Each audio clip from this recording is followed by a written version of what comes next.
ডিসেম্বরের সকাল, হিমেল হাওয়া গায়ে মেখে ফুড ফর জনতার টিম উঠে বসেছি আব গেদে লোকালে। গন্তব্য শিয়ালদা থেকে প্রায় 114 কিলোমিটার দূরে বাংলাদেশ সীমান্তবর্তী গ্রাম বানপুর ও মাঝদিয়ার উদ্দেশ্যে। কারণ সেরা খেজুরের গুড়ের সন্ধানে, যে গুড় পৌষের পিঠে পুলির সাথে মিলে মিশে খাদ্য রসিকের রসনা তৃপ্ত করে। সবুজে মোড়ানো গাছপালার নিচে মাটির আঁকা বাঁকা পথে হাঁটতে হাঁটতে দেখতে পেলাম স্বচ্ছ নীল আকাশ আর মাথা তুলে দাঁড়িয়ে থাকা অজস্র সারিবদ্ধ খেজুর গাছ। ফুড ফর জনতার এই এপিসোডে আমরা বেরিয়ে পড়েছি নলেন গুড়ের সন্ধানে আর চলে এসেছি গ্রামের মিঠো রাস্তা ধরে একেবারে বানপুর। আমরা এখন যে জায়গায় দাঁড়িয়ে আছি সেখানে কিন্তু চারিদিকে শুধু রয়েছে খেজুর গাছ, আর তাতে বাঁধা রয়েছে হাড়ি যেখান থেকে গড়িয়ে পড়ছে রস। শুনুন, আমি সবাই জানি যে নলেন গুড় তৈরি হয় খেজুর রস থেকে, আর সেই খেজুর রস থেকে কিভাবে যে গুড় তৈরি হচ্ছে, সেই গুড় কিভাবে গ্রাম থেকে শহরে পৌঁছচ্ছে, সেই ছবি যেমন আপনাদের সামনে আমরা তুলে ধরবো, তেমন আমরা আপনাদের কাছে এটাও জানাবো যে গুড়ের মান আসলে কিরকম।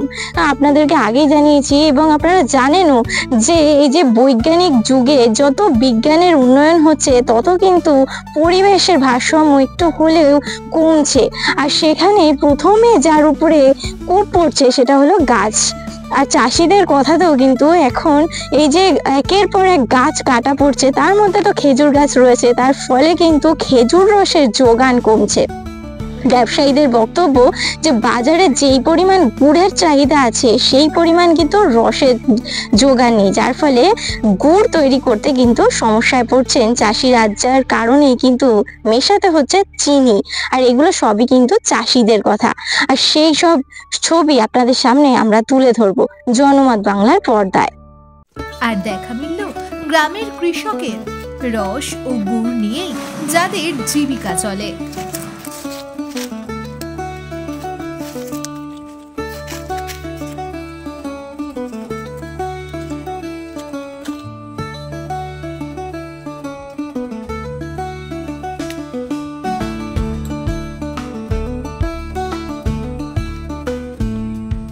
ফোঁটা ফোঁটা রসে ভরে ওঠা মাটির হাঁড়ি, যার স্বাদ একদম অন্যরকম।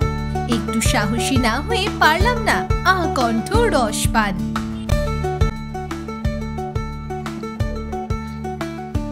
আপনি কি গুড় তৈরি করেন রস পেরে নাকি? সেই রসকে গুড় কি বাজারে বিক্রি করেন? হাটে যান? বাড়িতে নিয়ে যায় ব্যবসায়ীরা এসে, তার আগে আবার হাটে বিক্রি করে। তো আপনাদের এই যে বাড়ি থেকে যে নিয়ে যাচ্ছে, তো দাম কিরকম পান? 80 টাকা, মানে প্রতি ভার 80 টাকা করে, প্রতি কিলো 80 টাকা করে। মানে এই হাড়ি যেটা আমি দেখছি এটা কি হিসাবে বিক্রি হয়? মানে এটা কিলো 1 কিলো এরকম হিসেবে বিক্রি হয়, তাই তো? মানে 1 কিলো আপনি 80 টাকা পাচ্ছেন, 80 টাকাতে বিক্রি করছেন।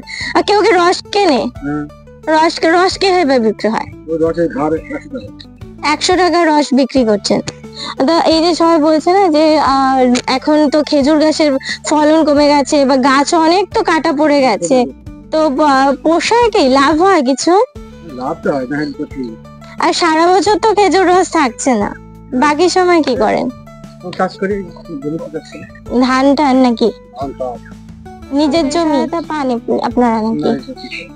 100 দিনের কাজ টাজ কি এখানে আছে? বন্ধ হয়ে রয়েছে ওগুলো। আচ্ছা,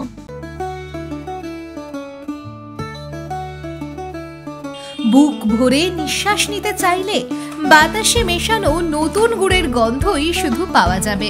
পাড়ার সব বাড়ির উঠোনেই এখন তৈরি হচ্ছে নলেন গুড়।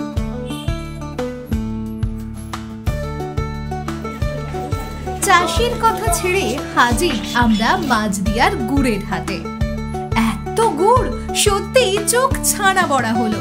ক্রেতা বিক্রেতা, মাটির হাঁড়ির এই সহাবস্থানে অনেক প্রশ্নের মুখোমুখি আমরা। আপনি কি এখানকার চাষি নাকি আপনি ব্যবসায়ী? আমি ব্যবসায়ী। আপনি এখান থেকে গুড় চাষিদের থেকে কিনে নিয়ে যাচ্ছেন? আমি এখান থেকে চাষিদের থেকে গুড় কিনে আমি কলকাতাতে নিয়ে যাই। কলকাতা মার্কেটে নিয়ে যাই? কলকাতা মার্কেটে নিয়ে যাই। ওইখান থেকে আমাদের গুড়গুলো আবার বাইরে চলে যাচ্ছে। প্রপার কলকাতাতে কিছু বিক্রি হয় আর ম্যাক্সিমাম বাইরেই যায়, যেমন দিল্লি, বোম্বে, মাদ্রাজ, পুনে, নাগপুর এগুলোতে বেশি যায়, আর প্রপার কলকাতাতেও বিক্রি হয়। আর আপনাদের যে কলকাতার মার্কেট প্রাইস কিরকম এখন গুড়ের? কলকাতায় মার্কেটে ন্যূনতম 100, উপরে 150। আর আপনারা যে কোয়ালিটি অনুযায়ী দাম হয়, দামটা হয় কোয়ালিটির উপর ডিপেন্ড করে, বুঝতে পারছেন? ভালো হলে ভালো দাম, কম হলে কম। এখানে তো হাটে তো অনেক ভ্যারাইটিস মাল আমদানি হয়, ভালো মন্দ মাঝারি, তার উপরে ডিপেন্ড করে দামটা।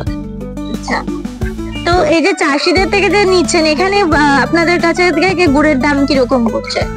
আমরা এখানে গুড়ের দাম বললাম তো, ওই মাল অনুযায়ী কিনি আমরা। নিচে 80 টাকা পড়তেও আছে, তারপর 70 টাকা পড়তে আছে, 100 টাকাও পড়তে আছে, 120 টাকা পড়তে আছে, পার কিলোর দাম আমি বলছি। এইভাবে আমরা এখান থেকে কিনি চাষিদের থেকে। তবে আমরা ওজনে কিনি না, আমরা এই যে ভাঁড়গুলো দেখছেন, এই ভাঁড়ে আমাদের একটা আইডিয়া আছে, ভাঁড়ে এইটুকুনি গুড় হতে পারে। আমরা দীর্ঘদিন ধরে করছি, আমাদের আইডিয়া আছে 5 কিলো হবে কি 4 কিলো হবে কি 3.5 কিলো হবে, সেই অনুযায়ী আমরা দামটা দিই, ওর উপরে ডিপেন্ড করে। আচ্ছা, বলবো গুড়ের হাটের আরেকজন বিক্রেতার সঙ্গে। দাদা, আপনার নামটা যদি বলেন। সাধন ঘোষ। সাধন ঘোষ, আপনি এখানে কতদিন ধরে বিক্রি করছেন? আজ যে তা 25 বছর। তো এই যে মাছদিয়া হাট, এই হাটটা কতদিন ধরে চলছে? এই হাট অনেক দিন থেকে, তা 100 বছর হয়ে যাবে। 100 বছর হয়ে গেছে। তার আপনি 25 বছর ধরে এখানে বিক্রি করছেন। তো এবছরের কেনা বেচা কিরকম হচ্ছে মনে হয়? খারাপ নয়, ভালোই ভালোই ভালোই, ভালো লাভ আছে। আপনি কি নিজে গুড় তৈরি করেন নাকি? আমি তৈরি করি না, কিনে বেশি, চাষি তৈরি করে। মানে চাষিদের থেকে কিনে এনে আপনি এখানে বিক্রি করেন, তাই তো? তো এখানে আমি দেখলাম যে বেশিরভাগ গুড়গুলোই ঝোলা, মানে রসের যে গুড়।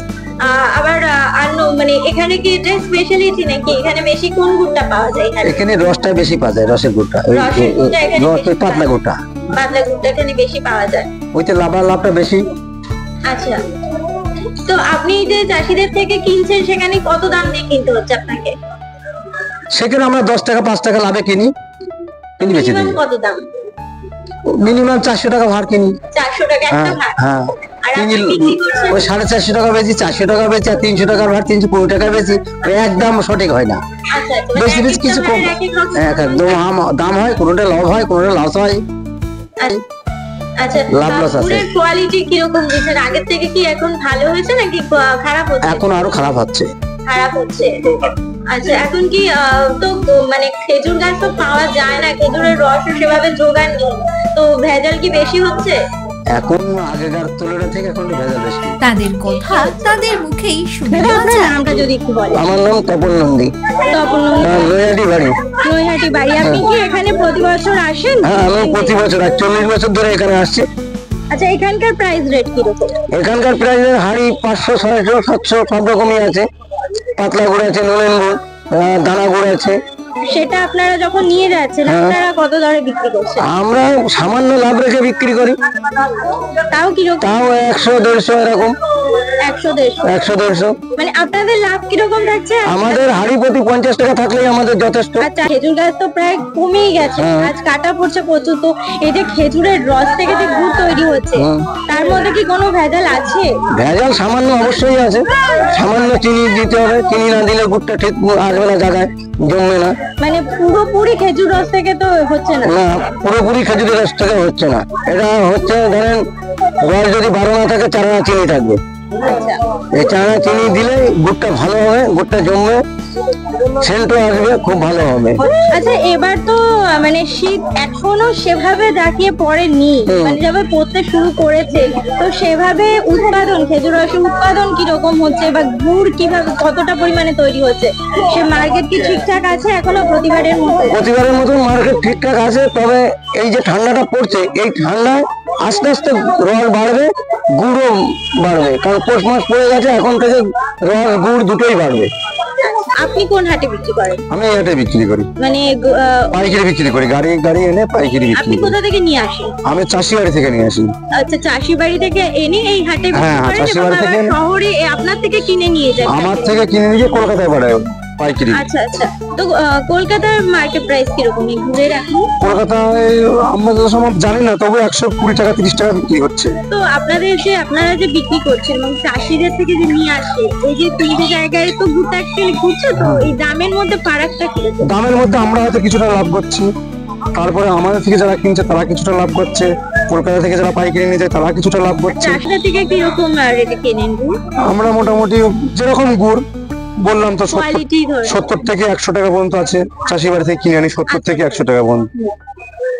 কোয়ালিটি কিরকম গুড়ের এখন? 100 টাকা যে গুড়টা নেবে সে গুড়টা কোয়ালিটিটা ভালো, চিনি কম থাকে। চিনি কম থাকে মানে প্রত্যেকটা গুড়ে কি চিনিটা মেশানো? প্রত্যেকটা গুড়ি থাকে, তার মধ্যে যদি কেউ মানে 1 নম্বর কেউ যদি বলে আমি ভালো গুড় অর্ডার দিয়ে নেবো 150 টাকা কিলো, তখন হয়তো ভালো গুড় দেয় চাষি।